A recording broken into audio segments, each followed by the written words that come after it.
Hey everyone, welcome back to the channel. I hope you're all feeling well. Today I just wanted to review these Ispirazione Italiana range from Nespresso, the new one.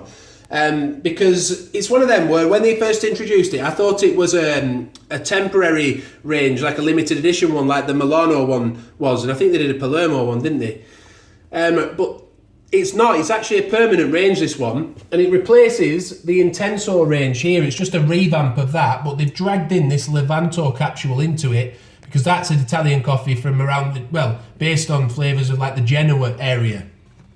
So that's what they've done. It's a new range completely. So let's have a quick look at the capsules and see what you're getting. The first one is, like we said, the Livanto one. That's the least intensity. It's intensity 6. And that one, as I say, it's from Genoa. And I don't even know, but I was doing some research, and the coffees at the top of Italy, in the north, they're more mellow generally, and lighter roasts, and maybe not as long a roast time either. And that makes them a little bit sweeter, a little bit more mellow. And I think they have more Arabica coffees in there as well, rather than the Robusta. I don't even know much about that. I'm still learning myself, but that's basically why they're a little bit more like that. So the Genoa one is an intensity 6, a Livanto, and it's exactly the same coffee though as there was in the old Livanto. So this is one of the old capsules. I didn't buy the new one of these, but the new one will taste exactly the same. So don't worry, with all of these, Livanto, Roma, Arpeggio, Ristretto, Kazaar, they're all the same coffee as they were before. So don't worry about that. If you liked them before, you're going to like them now.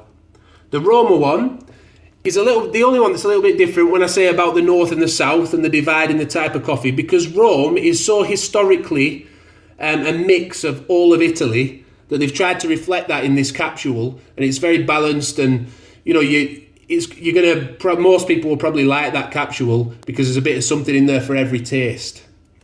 So the next one is a new one that they've brought in. That's the Venezia capsule, and this is reflective of Venice, obviously by the name you can tell that. But it's interesting again, the history of Venice, and I was looking that up today. And it was one of the first cities in Italy to bring in coffee into Italy, and even into Europe, one of the first cities in Europe to start trading coffee and bringing it in and putting it in their cafes. And that's just really interesting, that like the history of that.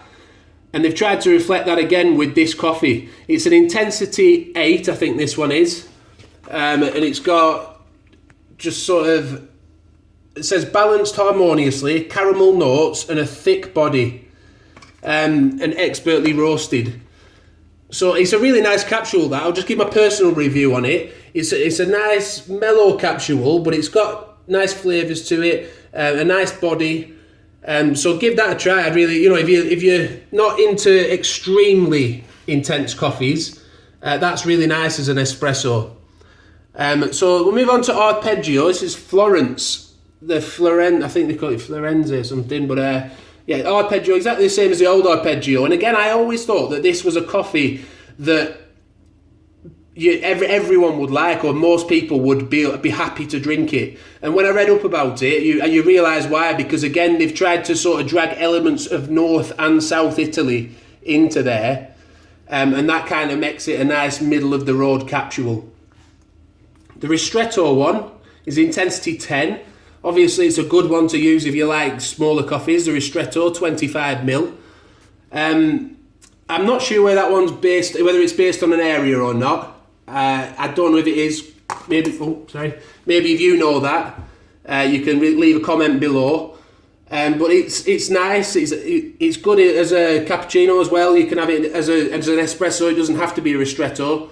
But again, exactly the same. It's not changed from the old Ristretto, so I won't spend too long on that.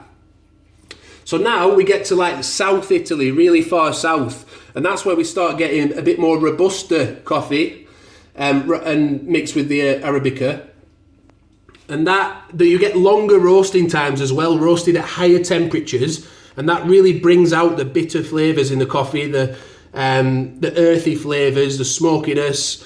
And I think like the caramel notes and the cacao, don't quote me on that, I'm not a coffee expert, but I do think that those flavours tend to come through more in these. And I love them, I love the intense coffee. I prefer this one myself. I prefer the new Napoli Intensity 13. I think the flavour's better on that. But if you like really deep, earthy flavours, this one might be for you, the Kazaar. And I think that I've heard the caffeine content's quite high in that though, because it's got more Robusta in it. That kind of coffee has more caffeine in it. But again, I haven't had that confirmed from Nespresso. I tried to find it out and they couldn't give me an answer. And then, like I say, this is, they call it the capital of coffee. The Naples, the Napoli capsule. Apparently it's got a massive history of coffee in Italy. Intensity 13, nice, thick, creamy body, lovely crema on it, and tastes really good in a cappuccino or a latte. I've found that some capsules where I used to have to do a double shot to make it taste how I wanted it, nowadays I just put one shot of these in and it tastes absolutely fine. So I hope that's given you a little bit of history of where the range has come from, why they've introduced it. Like I say, I'm a little bit gutted because it's kind of made my Nespresso display case obsolete a little bit, because some of the coffees don't exist anymore and been renamed now. There's even been it's a really old distro. There's even been a new display case brought out since then. I'm glad I didn't buy it now, because that'd be obsolete as well, wouldn't it? So I probably won't go for that myself next time. I'll probably get maybe a sleeve dispenser or one where you like hook it in. And when I do, I'll review that. So be sure to follow us. And also, like I say, I'm still learning about coffee. The more you learn, the more it blows your mind, really. You think, wow, I really didn't know there was so much involved in roasting coffee and getting a brilliant coffee. So learn with me, subscribe to the channel. When I learn new things, I'll share them with you. We review products. We've got product reviews from Nespresso.